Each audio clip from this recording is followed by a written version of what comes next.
Doctor अनुराग चक्रवर्ती जी से। Sir नमस्ते, how are you? नमस्कार हिमांशु जी, कैसे हैं आप? मैं बढ़िया सर। दांत जो है बहुत इम्पोर्टेंट ऑर्गन मान लीजिए या एक पार्ट मान लीजिए। इम्प्लांट जो है एक टाइटेनियम स्क्रू रहता है, वो उसमें ऐसा डरने का कुछ नहीं है। उसको आप ये मान लीजिए आपका कहीं पे दांत नहीं है तो उसको उस जगह से हम रिप्लेस कर रहे हैं। बच्चों में भी कई बार ऐसा देखा जाता है कि उनके दांत में सड़न लग रही है, तो ये जो होता है ये बच्चों के नेग्लिजेंस और पेरेंट्स के नेग्लिजेंस दोनों के कारण आप बोल सकते हैं कि हो सकता है। हमारे भाषा में क्राउडिंग बोला जाता है। तो क्राउडिंग हो जाने से क्या होता है, एक दांत आपका आगे एक दांत पीछे, तो उसमें क्या होता है जब आप ब्रश करते हैं तब वो चीज़ आपका सारे दांतों में आपका ब्रश नहीं जाता है। ओरल सब म्यूकोस फाइब्रोसिस, OSMF जी OSMF। तो उसमें क्या होता है मुंह कम खुलता है। सबसे पहले जो आपके बैड हैबिट्स हैं जैसे कि गुटखा खाना, तंबाकू खाना, स्मोकिंग करना, ये आप धीरे धीरे, मैं ये तो नहीं बोलूँगा आज से बंद कर दीजिए, लेकिन आप धीरे धीरे करके बंद कर सकते हैं आपके प्रोग्रेस की तरफ पे। आपके स्वास्थ्य संबंधी सभी सवालों के जवाब लेकर आए हैं हम। नमस्कार दर्शकों, मैं हिमांशु राजपूत और स्वागत है आपका डी इंडिया न्यूज़ के इस खास सेगमेंट में जिसका नाम है सेहतनामा। अगर आपको नहीं पता तो मैं आपको बता दूं कि सेहतनामा एक हमारा ऐसा कार्यक्रम है जिसमें हम सेहत से जुड़ी हुई चर्चाएं करते हैं और इसी सिलसिले को आगे बढ़ाते हुए मैं आज आपको लेकर आ गया हूं doctor Anurag dental care and implant centre. तो चलिए बिना टाइम वेस्ट किए मैं आज आपकी मुलाकात कराता हूं जबलपुर के एक जाने माने और प्रसिद्ध डेंटिस्ट से जिनका नाम है डॉक्टर अनुराग चक्रवर्ती जी से। सर नमस्ते, हाउ आर यू? नमस्कार हिमांशु जी, कैसे हैं आप? मैं बढ़िया सर। सर आपके कुछ पेशेंट्स थे, 2, 3, 5 या 10 कह लीजिए, उनकी तारीफें मुझे यहाँ आपके साथ ले आई है। अगर आप मुझे इजाज़त दें तो थोड़ा सा मैं सवालात अगर आपसे पूछ सकूँ। बिल्कुल हिमांशु जी, पूछिए। तो सर हमारा एक प्रोग्राम है सेहतनामा जिसमें हम सेहत से जुड़ी हुई चर्चाएँ करते हैं। तो सर अभी आज जैसे आप एक बहुत ही जाने माने डेंटिस्ट हैं, तो सर एक मेरा सवाल ये है कि जो दांतों की जो हेल्थ होती है, जो दांतों की, तो क्या वो ओवरऑल बॉडी को इफेक्ट करती है? जी हिमांशु जी, दांत जो है बहुत इम्पोर्टेंट ऑर्गन मान लीजिए या एक पार्ट मान लीजिए जिसे हम अपने बॉडी में मान्य रखते हैं। जैसे आप देखते हैं कि ब्रेन, आँख, कान, वैसे ही दांत भी वैसे ही इम्पोर्टेंट होते हैं। जैसे आप खाना चबाते हैं, अगर वो हेल्दी रहेगा तो आपका ओवरऑल हेल्थ अच्छा मेंटेन रहेगा। अगर उसमें कोई गंदगी या कुछ सड़न वगैरह रहेगा, वो आपका ओवरऑल हेल्थ या दांतों के जो सड़न या नस वगैरह जैसे हम बोलते हैं वो उसको ख़राब कर सकता है। तो इसलिए हमको जनरल हेल्थ जहाँ से हमारा खाना जा रहा है वो एरिया एटलीस्ट साफ़ होना चाहिए। मतलब आपका घर का द्वार जो है वो आपका साफ़ होना चाहिए, तब जाके आपका घर अंदर साफ़ रहेगा। ओके सर, मोस्टली किस टाइप के केसेस आप जो दांत से जुड़ी हुई समस्याएं आप जो देखते हैं कि हाँ मोस्ट कॉमनली लोगों में इस वक्त पाई जा रही है सर? देखिए क्या होता है कि एक एज ग्रुप्स होते हैं इसमें कि किसी को बच्चे जो है एक एज से 13 ईयर से लेके 20-25 साल तक तो उनके टेढ़े मेढ़े दांत रहते हैं। अगर उनके पेरेंट्स अवेयर हैं तो वो उनको अवेयर करते हैं या डेंटिस्ट के पास लेके जाते हैं। कुछ लोग जो आपका गुटखा तंबाकू वगैरह खाते हैं तो उनके दांतों में सड़न रहती है, ये दांत घिस जाते हैं, मुंह नहीं खुलता है। या फिर जिनके दांत नहीं है उन लोग दांतों पे बत्तीसी लगाते हैं, फिक्स इम्प्लांट के थ्रू भी लगाते हैं, जिसे हम लोग फिक्स बत्तीसी भी बोलते हैं। इस टाइप के लोग अलग अलग कैटेगरी के लोग होते हैं, तो सबको अलग अलग प्रॉब्लम्स रहती हैं। जी सर। सर जैसे अभी आपने जस्ट मेंशन किया इम्प्लांट, कई सारे ऐसे मिथ हैं इम्प्लांटेशन को लेके कि मैं तो भाई सुनता हूँ कि नहीं भाई बहुत ज़्यादा पेनफुल एक प्रोसेस है या कुछ है। सर इसका थोड़ा सा आप मुझे एक्सप्लेन करेंगे, डिकोड करेंगे? जी देखिए, इम्प्लांट जो है एक टाइटेनियम स्क्रू रहता है, वो उसमें ऐसा डरने का कुछ नहीं है। उसको आप ये मान लीजिए आपका कहीं पे दांत नहीं है तो उसको उस जगह से हम रिप्लेस कर रहे हैं। जैसे कि आप एक मॉडल पे देख सकते हैं, ये देखिए ये एक मॉडल है, तो इसमें एक ये सामने का दांत है जिनका यहाँ पे मिसिंग है, तो यहाँ पे हमने ये टाइटेनियम स्क्रू डाला हुआ है। टाइटेनियम स्क्रू क्या रहता है, एक जैसे कि हम हार्ट में किसी को स्टंट डालते हैं या छर्रा डाला जाता है, वैसे ये दांतों में डाला जाता है। हम किसी रूट को रिप्लेस कर रहे हैं और इसी के बदौलत और इसी के ऊपर हम क्या कर रहे हैं, एक दांत को बैठा रहे हैं। यहाँ पे जैसे कि हमने 2 दांतों के ऊपर बैठाया है, यहाँ पे सिंगल दांतों के ऊपर, तो इसमें क्या रहता है कि उसमें क्या होता है प्रॉपर दांत लग जाते हैं, तो पेशेंट को बहुत सुविधा हो जाती है खाना पीना खाने में। बत्तीसी लगना, जो डेंचर वगैरह रहते हैं तो उसमें लोगों को खाने पीने खाने में दिक्कत रहता है कि लार आ रहा है, बात करते में दिक्कत हो रही है, लेकिन इम्प्लांट्स में ऐसा नहीं होता है। और जब हम प्रोसेस करते हैं उस टाइम से लेके जब तक दांत लगने तक बहुत ही मिनिमल आप नहीं भी बोल सकते हैं। कोई पेशेंट्स बोलते हैं हल्का फुल्का दर्द हुआ, कोई बोलते हैं एकदम दर्द नहीं हुआ है। ये पेशेंट्स के फीडबैक है जो मैं आपसे शेयर कर रहा हूँ। जी सर क्या होता है यूजुअली जब लोगों को एक दर्द उठता है तो लोग आयुर्वेदिक इलाज या विक्स या बाम तरीके अन्य पदार्थों का यूज़ करते हैं ताकि वो दर्द हल्का हो सके, लेकिन सर वो यूजुअली उसको हील करने का क्या ये सही तरीका है या तुरंत हमें डेंटिस्ट के पास जाना चाहिए? देखिए आजकल का जो जनरेशन है, लोग सबसे पहले कुछ भी उनको अगर बुखार भी होता है या सर्दी खांसी भी होता है, वो डॉक्टर के पास जाना प्रेफर नहीं करते हैं। वो सबसे पहले घरेलू इलाज ही कोशिश करेंगे। चाहे वो सड़न हो, चाहे दांत हिल रहा हो या कुछ सूजन आ गई हो, वो पहले कोशिश करेंगे कुछ हम उसको अप्लाई कर लें। कुछ पेशेंट्स आते हैं उनको दांत में दर्द है, विक्स बाम लगा लिए, उनकी सूजन बढ़ गई। कुछ लोग आते हैं कि हमको दांत में दर्द है, हमने नसमंजन कर लिया तो हमको आराम लग गया। कुछ लोग आते हैं कि हमका दांत हिल रहा था, हमने खुद ही निकाल लिया। तो ये सब चीज़ों से वो सही है नहीं है। कई बार लोग अपने एंसेस्टर्स का बात सुनते हैं या अपने एजेड लोगों का बात, अरे ये दांत तो हिल रहा है यार, निकाल देते हैं, ऐसा करते हैं। तो कुछ हद तक सही होते हैं, कुछ हद तक नहीं भी होते हैं। तो हो सकता है वो एक हद तक आपको नुकसान भी पहुंचा सके। तो सलाह ये रहेगी आप नियर बाई अपने पास डेंटिस्ट के पास जाइए और उसका पूर्ण तरह से इलाज करवाइए उसका। मतलब ये इग्नोर करने वाली चीज़ नहीं है जो लोग यूजुअली कर देते हैं कि हाँ ठीक तो हो जाएगा, फिर उनको बाद में सर कई अन्य तरीकों की बीमारी भी हो जाती है सर। नहीं जो दर्द सिर्फ यहाँ तक हो रहा है वो नसों से पहुँच के काफ़ी ब्रेन तक पहुँच जाता है सर। जी, जैसे कि कई बार क्या होता है, कभी दांत काफ़ी ज़्यादा सड़ गया है, जैसे कि आप इस इमेज में देख सकते हैं कि यहाँ पे एक दांत ये सड़ा हुआ है, तो ये काला पड़ गया इस जगह पे। तो काला पड़ना मतलब वो काफ़ी ज़्यादा डिके हो गया, सड़न पड़ गया उसमें। तभी वो क्या होता है, यहाँ से पेशेंट बोलता है कि कुछ भी पानी जा रहा है तो बहुत तेज़ झंझनाहट हो रही है और यहाँ से लेके ये पूरा ऊपर तक जा रहा है। कुछ भी खाना फंसता है तब दर्द होता है, या हमने ठंडा पानी पी लिया तब दर्द होता है। तो ये क्या सड़न का एक क्या नस में पहुँच गया है। अगर आपके हाथ के नसें को भी अगर हम दबाएंगे तो भी आपको वो दर्द देगा। वैसे दांतों पे भी नस होते हैं, वैसे ही उस जगह पे अगर कुछ पिन पॉइंट प्रेशर पड़ता है तो वो आपका दांत से लेके ये ऊपर तक सिर तक चढ़ता है। ऐसा पेशेंट को फील होता है, बट ऐसा कोई ब्रेन के नसें वगैरह ऐसे नहीं दबती हैं, बट उनको ऐसा लगता है कि बहुत तेज दर्द हो गया है। जी सर, कुछ डाइट का भी लेना देना होता है क्या कि मतलब जंक फूड, चलिए आज हम बात करते हैं कि उसके बिना तो अब ऐसा हो गया कि जंक फूड के बिना प्रॉपर मील नहीं लगती है, तो जंक फूड से दांतों की जो हेल्थ है उसमें काफ़ी इफेक्ट पड़ता है क्या? देखिए आज के जनरेशन्स जो है वो जंक फूड पे ज़्यादा बिलीव करते हैं कि हमको पिज़्ज़ा खाना है, बर्गर खाना है, फ्रेंच फ्राइज, ये वो खाने में कोई दिक्कत नहीं। अगर आप अपने ओरल हाइजीन को मेंटेन नहीं रख पा रहे हैं उससे दिक्कत होता है। क्या स्टिकी चीज़ें रहती हैं, वो अगर हमारे दांतों में चिपक जाती हैं तो वही आगे जाके कैरीज का रूप ले लेती हैं, वही आगे जाके आपके दांतों में खाना फंसता है, वो आपके गम्स को स्वेल करते हैं, जिससे कि आगे दूसरी दांतों की बीमारियाँ या मसूड़ों की बीमारियाँ बनना शुरू हो जाती हैं। सर, बच्चों में अक्सर दांत खराब होने की जो ये समस्या है वो ज़्यादा पाई जाती है, उसके पीछे कॉमन वजह क्या हो सकती है आपकी नज़र में? सर देखिए, बच्चों में भी कई बार ऐसा देखा जाता है कि उनके दांत में सड़न लग रही है या उनके दांतों में कुछ खड्ड टाइप का जम रहा है, इस टाइप का होता है। तो ये जो होता है ये बच्चों के नेग्लिजेंस और पेरेंट्स के नेग्लिजेंस दोनों के कारण आप बोल सकते हैं कि हो सकता है। अब अगर हम इनिशियल स्टेजेस में अगर हम उनका सड़न वगैरह जो भी रहता है अगर हम उसको तभी देख के अगर कुछ रेक्टिफाई या डेंटिस्ट के पास जाकर देख ले तो अच्छा रहेगा, नहीं तो वो प्रॉब्लम क्या होती है कई बार दांत निकालने तक भी पहुँच जाती है। तो उससे क्या होता है कि जो आपके नए आने वाले दांत हैं तो उसमें उस स्पेस बन जाता है, फिर टेढ़े मेढ़े दांत आने की संभावना बन जाती है। तो इसलिए हम बोलते हैं कि बच्चों लोग का जब एज होता है, मतलब आपका जब 4-5 साल 6 साल जब हो रहा है, जब दांत आ रहे हैं, तभी से हमको केयर करना शुरू कर देना चाहिए कि हमारे दांत खराब ना हो उस टाइम से। क्योंकि तब क्या होता है, लोग चॉकलेट खाते हैं, स्टिकी चीज़ खाते हैं, बिस्किट्स वगैरह, स्टिकी बिस्किट्स, केक्स वगैरह खाते हैं, तो उसमें क्या होता है ना, वो स्टार्च कार्बोहाइड्रेट्स वगैरह रहते हैं, तो उससे में क्या होता है तो वो जाके दांतों में चिपक जाते हैं। तो इसलिए सलाह रहती है कि मतलब आप खाएं, लेकिन उसके बाद आपको जो क्लीनिंग प्रोटोकॉल है वो उसको आपको ज़रूर अच्छे से फॉलो करना चाहिए। ओके, ऐसा रहता है। सर, जैसा आपने जस्ट मेंशन किया टेढ़े मेढ़े दांत, और आप देख सकते हैं मेरे थोड़े से देख सकते हैं दांत जो हैं थोड़े से टेढ़े मेढ़े हैं सर, मतलब यूजुअली हाँ मैं टेढ़े मेढ़े नहीं खाता था, आई एम जस्ट जोकिंग। तो सर इसका कुछ हो सकता है क्या?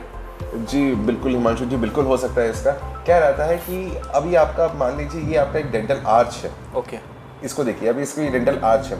अब इसमें आपके पूरे नीचे 16 दांत, ऊपर 16 दांत, मतलब 32 दांत। सबके आर्च में ये पूरे 32 दांत आना पॉसिबल नहीं हो पाता है। तो क्या होता है, तो वो क्या कहते हैं, दांत एक दूसरे दांत को धक्का मार के तो वो ऐसे आगे पीछे हो जाते हैं, जिसे हमारे भाषा में क्राउडिंग बोला जाता है। तो क्राउडिंग हो जाने से क्या होता है, एक दांत आपका आगे एक दांत पीछे, तो उसमें क्या होता है, जब आप ब्रश करते हैं तब वो चीज़ आपका सारे दांतों में आपका ब्रश नहीं जाता है, चाहे आप अंदर तरीके से करिए चाहे बाहर तरीके से करिए, तो आपका ब्रश नहीं जाता है। तो उसमें क्या होता है, मसूड़ों में सड़न, दांत में सड़न, इस टाइप से वो बढ़ने लगती है। तो एक रिकमेंडेड एजेस रहते हैं कि आप इस एज तक इसको आप करवा लीजिए, ताकि आपका आगे वाला जो लाइफ है दांतों से रिलेटेड, कहीं मतलब टेढ़े मेढ़े दांत से रिलेटेड या आगे पायरिया से रिलेटेड ये चीज़ें ना हो, क्योंकि आप सफाई नहीं कर पा रहे उस जगह पे। इसलिए रिकमेंडेड रहेगा कि आप उसको डेंटिस्ट के पास जाके उसका जो भी करेक्ट इलाज है उसको आप करवाइए। सर कितना एज तक करवा सकते हैं ये? सर देखिए, मतलब ये 12-13 साल की उम्र से शुरू हो जाता है। बॉडी ग्रोथ के ऊपर डिपेंड करता है, किसी का 14 ईयर्स में शुरू होता है, किसी का 12 ईयर्स टू 13 ईयर्स में शुरू होता है, किसी का हम सोचते हैं कि कुछ और दांत आ जाए, किसी का ग्रोथ स्लो रहता है, तो धीरे धीरे करके वो बढ़ता है। लेकिन हम कोशिश करते हैं कि मैक्सिमम 25 टू विदिन 27 ईयर्स तक अगर हो जाए तो अच्छा रहेगा, क्योंकि बोन सपोर्ट हमारा जॉइंट वगैरह अच्छा रहता है जी। तो उसमें अगर हो जाए तो अच्छा है। एज ज़्यादा भी जा सकता है, ऐसा नहीं है, बट एक रिकमेंडेड एज तक आपका क्योंकि जो ब्रेसेस लगते हैं उसमें पूरा आपका हड्डी कितना मजबूत है आपका, उस हिसाब से पूरा वो प्रोटोकॉल फॉलो होता है कि हाँ यहाँ पे हम इतना प्रेशर दे सकते हैं, उसके बाद ये दांत उतने अंदर जा पाएंगे। हम ज़बरदस्ती करेंगे तो फिर उस जगह पे रूट रिजॉर्प्शन के केसेस भी सामने आते हैं। फिर सर अगर आप मुझे इजाज़त देंगे तो कुछ सवालात हैं जो हमारे कुछ दर्शक हैं उन्होंने पूछे थे, अगर आप मुझे अलाउ करें। प्लीज़ ओके जी बताइए। Just a second. Sir Anjali ji पूछ रही हैं, फ्लॉसिंग और माउथ वॉश की कितनी ज़रूरत है, क्या नॉर्मल ब्रशिंग से काम चल जाता है? जी देखिए, नॉर्मल ब्रशिंग से काम चलता है लेकिन उतना इफेक्टिवली नहीं चल पाता है। देखिए फ्लॉसिंग क्या होता है, एक आप इसको देख सकते हैं, इसके फ्लॉस बोलते हैं। तो ये जो फ्लॉस होता है ये क्या करता है, इसमें एक नायलॉन थ्रेड रहता है, बहुत ही पतला एक नायलॉन थ्रेड है। ये आपके दांतों के बीच में, अगर आप नॉर्मल इंसान, ऐसा नहीं है जिनके दांतों में सड़न है वही यूज़ करिए, या कोई भी हम और आप सब यूज़ कर सकते हैं। अगर आपने कुछ खाया तो उसको आप क्या कर सकते हैं, दोनों दांतों के बीच में इस तरह से हम इसको सफाई कर सकते हैं। तो ये क्या रहता है ना, ऐसे साफ करने से इसके बीच में जो भी हमारा खाना फंस गया, कुछ भी फंस गया तो हम साफ कर सकते हैं। हाँ, लेकिन इसका पीछे वाला हिस्सा उतने अच्छे से यूज़ नहीं करना चाहिए मसूड़ों के केस में, क्योंकि मसूड़े जो होते हैं काफ़ी सॉफ्ट होते हैं। तो उसमें अगर हम ये चीज़ ना यूज़ करें, क्योंकि अगर इसको हम बार बार एक ही चीज़ को पिंच करते रहेंगे तो ऐसा लगता है कि मसूड़ों में कुछ प्रिक हो रहा है। जैसे कि आप बोल सकते हो कोई टूथपिक हुआ, अगरबत्ती की काटी हुई है, कुछ भी आप जैसे बोल सकते हो, तो वो पिन वगैरह जो होते हैं वो मसूड़ों को काफ़ी डैमेज करते हैं। तो बेटर है कि आप उस जगह पे फ्लॉस यूज़ करिए। और ये जब हो जाता है इसके ऊपर हम माउथ वॉश यूज़ करते हैं, ताकि हमारे मुंह में जो भी बैक्टीरियाज वगैरह है उसको हम किल कर पाए। दांतों में जो बैक्टीरिया होता है हमने पेस्ट से, टूथब्रश हमने साफ़ कर लिया है, लेकिन मुंह का जो एक ओरल कैविटी उसको कैसे साफ करें, वो एक माउथ वॉश से काफ़ी हद तक जा सकता है। अब डिपेंड करता है कि आप खान पीन आपका कैसा है, वो भी आपको इम्पोर्टेंट रहता है। तो सर यूजुअली हम जो हैं जैसे दांत में फंस जाता है और वो अगरबत्ती वगैरह जैसे आपने किया वो दांतों को काफ़ी डैमेज कर सकता है, तो ये क्या बीमारियों को भी आगे इन्विटेशन है इस चीज़ से? जी, जैसे कि मैं आपको बोल रहा हूँ कि अगरबत्ती की काठी या कोई भी पिन वगैरह दांतों को नहीं, मसूड़ों को डैमेज करता है। जहाँ पे दांत टिके हुए हैं, जो सॉकेट्स में है, जो मसूड़े से, जैसे कि आपका आप बोल सकते हैं जहाँ पे दांत लगे हैं, जैसे गम्स जिसको बोला जाता है, वो अगर डैमेज होते हैं तो उसके कारण दांतों में भी बाद में प्रोग्नोसिस खराब होती है। तो इसलिए कि हम बोलते हैं कि वो पेन वगैरह यूज़ ना करें, या आप बेटर ब्रश कर लीजिए। अगर ब्रश हमेशा यूज़ नहीं कर पा रहे आप, अगर आप ट्रैवलिंग वगैरह में हैं तो आप फ्लॉस यूज़ कर सकते हैं, जहाँ पे आपको वो रिजल्ट मिल जाएंगे। सर टेढ़े मेढ़े दांत हैं और उससे मुंह खोलने में भी दिक्कत होती है सर, तो इसका कुछ सॉल्यूशन बताइए। जी सर देखिए, ऐसा होता है कि टेढ़े मेढ़े दांत एक अलग चीज़ है, मुंह खुलना एक अलग चीज़ है। मुंह कई लोगों का इसलिए नहीं खोलता है, कुछ आगे के जो अभी यंग जनरेशन हैं या जो ओल्ड जनरेशन, उन लोग क्या किए, गुटखा तंबाकू कुछ ज़्यादा ही सेवन किए हैं, तो उसमें क्या होता है वो एक पाउच बना लेते हैं, चाहे गालों की इस तरफ या इस तरफ। तो वो क्या रहता है, वो वहाँ से उनका जो आप बोल सकते हो उसको वहाँ पे रख के उसको चबाते रहते हैं। तो उससे क्या होता है, वो एक टॉक्सिक इफेक्ट डालता है गालों में। तो उससे क्या होता है, धीरे धीरे करके जो मुंह पूरा खुलना चाहिए वो आपका धीरे हो जाता है खुलना। तो इसलिए उनको क्या बोलते हैं, हमारी भाषा में OSMF बोला जाता है, ओरल सब म्यूकोस फाइब्रोसिस। OSMF? जी, OSMF। तो उसमें क्या होता है, मुंह कम खुलता है। तो उसमें क्या होता है, पेशेंट लोगों को फिर खाना पीना खाने में दिक्कत होता है। ऐसा होता है। तो और दूसरा जो आप टेढ़े मेढ़े दांतों का पूछ रहे, टेढ़े मेढ़े दांत तो जैसे कि मैं आपको मेंशन किया था कि वो बच्चों में भी होता है, बड़ों में भी होता है। बड़े तब हो जाते हैं जब बच्चों में केयर नहीं किया जाता है जी। लेकिन अगर हम बच्चों में अगर हम देखा जाए कि उस टेढ़े मेढ़े दांत का अगर इलाज सही टाइम पे हो जाए तो आपको एटलीस्ट वो चीज़ से आपको प्रॉब्लम नहीं होगी ब्रशिंग टेक्निक या सफाई रखने में। तो इसलिए आप टेढ़े मेढ़े दांतों को एक रिकमेंडेड एज है उसी चीज़ में आप ठीक कराएंगे तो बेटर रहेगा। ओके सर, डेंटल चेकअप कितना ज़रूरी और कितनी बार या कितने कितने समय में कराना चाहिए? देखिए डेंटल चेकअप ऐसा चीज़ है कि आप ज़रूरी नहीं है आपको जब पेन हो तभी कराना चाहिए। कई बार कुछ लोग जो अवेयर रहते हैं वो एवरी 6 मंथ्स या with in a period of 1 year, 1 year ज़्यादा हो गए, 8 to 10 मंथ्स के बीच में एक बार डेंटिस्ट के पास जाना चाहिए ताकि उनको ये पता चल सके कि हमारे दांतों में कोई सड़न तो नहीं हो रही है, दांतों की सफाई की नीड है कि नहीं है, कोई दांत आ रहा है उससे हमें कोई आगे तो प्रॉब्लम नहीं होगा। ये सब चीज़ें एक डेंटिस्ट आपको अच्छे से बता पाएगा, जो कि आप जाके वहाँ पे डेंटिस्ट के क्लिनिक में आप जाके उस चीज़ को आप देख सकते हैं और महसूस कर सकते हैं कि आपको कैसा लग रहा है वहाँ पे कि ये चीज़ें हमारे दांतों में हो रही हैं कि नहीं हो रही हैं।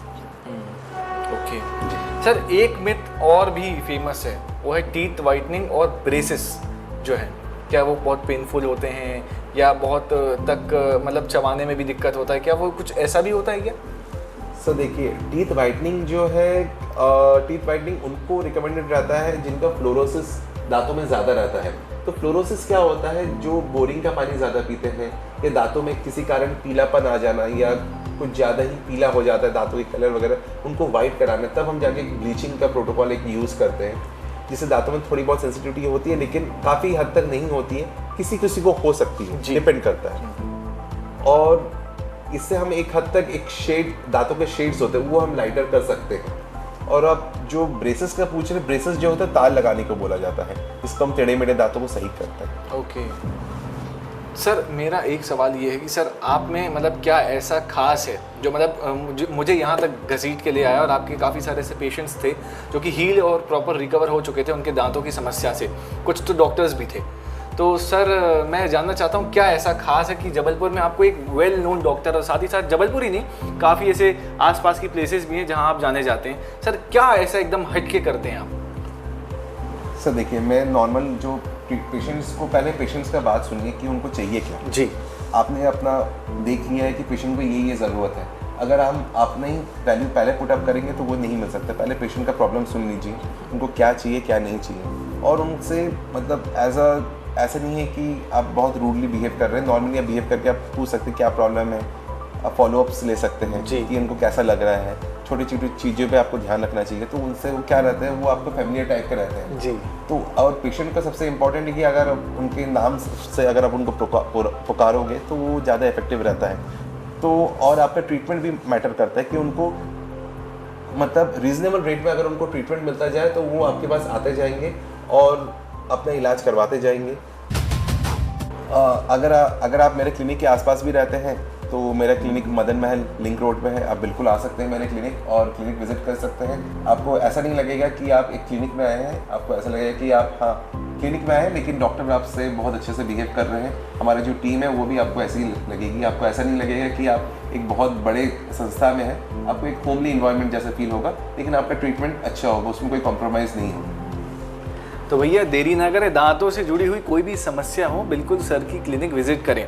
एड्रेस देखिए ये जस्ट मैंने मेंशन कर दिया है। साथ ही सर एक मेरा फाइनल एक सवाल आपसे और है कि फाइनली आप लोगों को क्या रिकमेंड करेंगे ओवरऑल हेल्थ के लिए कि अभी से अगर वो स्टेप्स लेते हैं तो आगे चल के उनको वो तकलीफ़ें या जो आने वाली तकलीफ़ें हैं वो ना हो?